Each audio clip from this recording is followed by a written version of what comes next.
I have a customer coming to look at a Palisade that we just got in, so let's go check it out. Found the car, so let's go ahead and check it out. It looks like a pretty nice vehicle. It's an XRT, which sounds like it's a high package. But now let's start her up.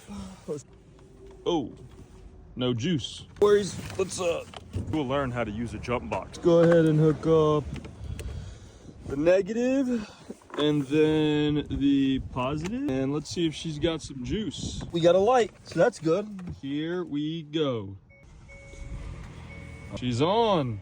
So now I'm gonna let the car run for about 30 minutes and see if the battery will hold. If not, then we'll just get it replaced.